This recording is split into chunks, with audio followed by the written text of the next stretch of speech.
जनपद एटा के मिरहची कस्बे में पटाखा फैक्ट्री विस्फोट में 7 लोगों की मौत और 8 लोगों के घायल होने के मामले में एटा पुलिस कप्तान ने बड़ी कार्रवाई की। लापरवाही बरतने वाले मिरहची थाना प्रभारी और अग्निशमन प्रभारी को सस्पेंड कर दिया गया। वहीं जिलाधिकारी सुखलाल भारती ने बताया कि अभी मजिस्ट्रेट जांच चल रही है। जांच में जो भी तथ्य सामने आएंगे उसके आधार पर कार्रवाई की जाएगी। जैसा कि आप लोग अवगत हैं कि मिरहची में एक बहुत दुखद घटना हुई थी जिसमें 7 लोगों की मृत्यु हो गई है और 9 लोग उसमें घायल हैं।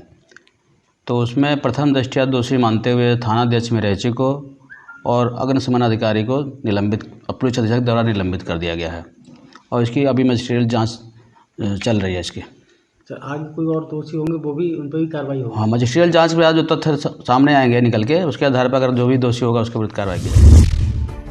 पीलीभीत जिले में 108 और 102 ALS कर्मचारी धरने पर बैठ गए हैं। कर्मचारियों के धरने पर बैठते ही आपातकालीन सेवाएं पूरी तरह ठप हो गईं। जैसे ही इसकी सूचना जिले के अधिकारियों को लगी तो तत्काल CMO SHO कोतवाली और सिटी मजिस्ट्रेट मौके पर पहुंची, जहां सिटी मजिस्ट्रेट के आश्वासन पर सभी कर्मचारी काम पर वापस लौट गए। दरअसल एम्बुलेंस कर्मचारी अपनी कार्यदायी कंपनी के खिलाफ प्रदर्शन कर रहे हैं। आरोप है कि कंपनी ने अपने 108, 102 और ALS एम्बुलेंस में भर्ती पायलट समेत EMT का वेतन पिछले 3 माह से रोक रखा है। ये हम लोग आज यहाँ 23 तारीख को धरना देने बैठे हैं, ठीक है। इसमें 108, 102 की सारी गाड़ियाँ यहाँ पे इकट्ठी हैं, ठीक है, आई हुई हैं और 102, 108 के जितने भी एम्बुलेंस के कर्मचारी हैं, EMT पायलट, वो सब यहाँ आए हुए हैं, ठीक। अपनी मांगों को लेकर यहाँ धरना दे रहे हैं शांतिपूर्वक। क्या मांगे हैं आप लोग? मांगे हमारी हैं पायलट प्रोजेक्ट बंद किया जाए सबसे पहली, दूसरी है समान कार्य समान वेतन, तीसरा है कर्मचारियों को शोषण बंद किया जाए, चौथी मांग है निकाले गए कर्मचारियों को वापस लाया जाए, ठीक है। 5वीं मांग जो है वो समय पर वेतन मिलना चाहिए। वेतन हमारा 2-2 महीने 3-3 महीने से नहीं मिलता है और मिलता भी है तो एक काट के वेतन दिया जाता है। देखिए, ऐसा है कि एम्बुलेंस सेवा एसेंशियल सर्विसेज में आती है, तो इस तरीके से मरीजों को छोड़ के हड़ताल पे नहीं बैठा जा सकता। ये विधिक तौर तरीका नहीं है। इन लोगों की जो भी डिमांड्स हैं उसके लिए इनको बता दिया गया है कि ये अपनी डिमांड्स को प्रत्यावेदन के रूप में लिख के दें और उसको जो है अग्रसारित कर दिया जाएगा। उस पर जो भी डिसीज़न लिया जाएगा तो उसके अनुसार ये कार्य करें। इस बात से इन लोगों ने राज़ी होते हुए अपनी अपनी एम्बुलेंस को लेकर अपने अपने फील्ड में जा रहे हैं, जो इनकी एक सकारात्मक अच्छी पहल है।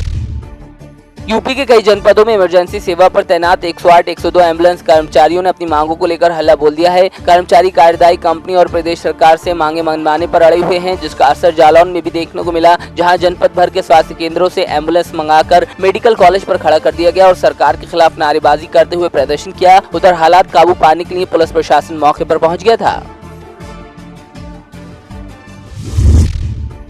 फिरोजाबाद के थाना सिरसागंज स्थित ग्राम बूढ़ा बरतरा से NH2 तक जाने वाले रास्ते की हालत बेहद खस्ता है। गांव किनारे बने तालाब में मामूली बारिश के बाद पानी भर जाने से राहगीरों और स्कूली बच्चों को दिक्कत होती है। साथ ही स्टेशन पर जाने वाली सवारियों को भी घूमकर जाना पड़ता है। ग्रामीणों ने बताया कि आए दिन तालाब में पानी भरने से बच्चों के गिरने का डर रहता है। उनकी मांग है कि अगर सड़क ऊंची हो जाए तो हमेशा के लिए गाँव की समस्या दूर हो जाएगी। कहते हैं कि स्वस्थ शरीर में ही स्वस्थ मस्तिष्क का निवास होता है। जीवन के इस उपयोगी मूल मंत्र को अमली जामा पहनाने का काम गोंडा जिला विद्यालय निरीक्षक ने स्कूल के छात्रों में खेल भावना जागृत करके किया, जिसके चलते जिले के राजेंद्र नाथ लाहिड़ी स्मारक इंटर कॉलेज में डुमरिया टीम में कबड्डी प्रतियोगिता का आयोजन किया गया, जिसमें जनपद के दर्जनों स्कूलों की टीमों ने हिस्सा लिया। कार्यक्रम की शुरुआत DIUS गोंडा ने दीप जलाकर की। कबड्डी ऐसा गेम है जो एक साहस बच्चों में पैदा करता है, क्योंकि कबड्डी बोलने के लिए खो खो करके कबड्डी कबड्डी बोलता है और कम से कम 7-8 आदमी उसको पकड़ने वाले होते हैं। तो कबड्डी एक साहस का गेम है और इस गेम को कोई भी गेम हो उसको हार जीत से नहीं लेना चाहिए, खेल भावना से लेना चाहिए और इससे आप आपसी भाईचारा, ऊंच नीच का जो है ये भेदभाव समाप्त होता है और स्वस्थ शरीर आता है। स्वस्थ शरीर से स्वस्थ मस्तिष्क होता है और स्वस्थ मस्तिष्क से किया गया कार्य समाज के लिए और व्यक्तिगत अच्छा होता है।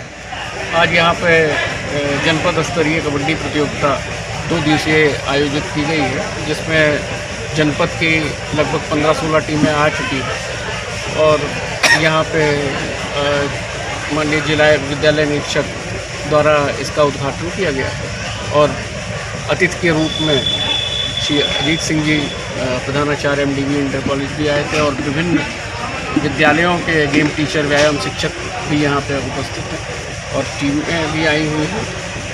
खत्म। इस खेल के माध्यम से सर क्या संदेश देना चाहते हैं युवाओं को आप? इस खेल कोई भी होगा, यदि बच्चा उसमें प्रतिभाग करेगा तो जैसा कि है कि जो खेलेगा वही खिलेगा। तो अगर बच्चों को बिज़ी रखने के लिए हर आदमी, जैसा किसी का रुझान होता है कि हम किसी में जाएं, कि किसी का गेम के माध्यम से कोई वो पढ़ाई में है, लेकिन सबका योगदान है और सबकी ज़रूरत है।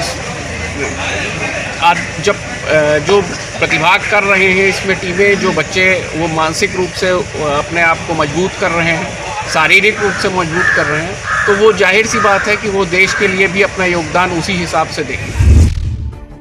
जसपुर क्षेत्र के विकास खंड में पंचायत चुनावों के चलते नामांकन प्रक्रिया जारी है, लेकिन नामांकन प्रक्रिया में लोगों को परेशानी उठानी पड़ रही है। 2 दिन पहले तहसील जसपुर में हुए विवाद के बाद वकीलों ने कार्य बहिष्कार कर दिया है। ऐसे में लोगों को नामांकन प्रक्रिया के दौरान दिक्कत हो रही है। बार एसोसिएशन अध्यक्ष ने बताया कि प्रशासन ने नायब तहसीलदार जसपुर के कहने पर वकीलों के खिलाफ FIR दर्ज कर ली है, जबकि वकीलों के लिए जाति सूचक शब्द का प्रयोग करने वाले नायब तहसीलदार के खिलाफ प्रशासन ने कोई कार्रवाई नहीं की, लिहाजा वकीलों में रोष है।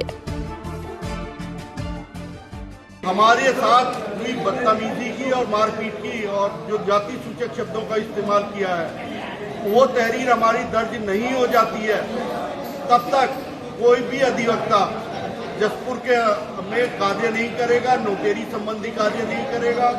और इसमें समस्त स्टाम्प वेंडर और टाइपिस्ट बंधु भी हमारा साथ देने के लिए तैयार हो गए हैं। इसलिए इस कार्य का हमारे द्वारा कोई कार्य नहीं किया जाएगा।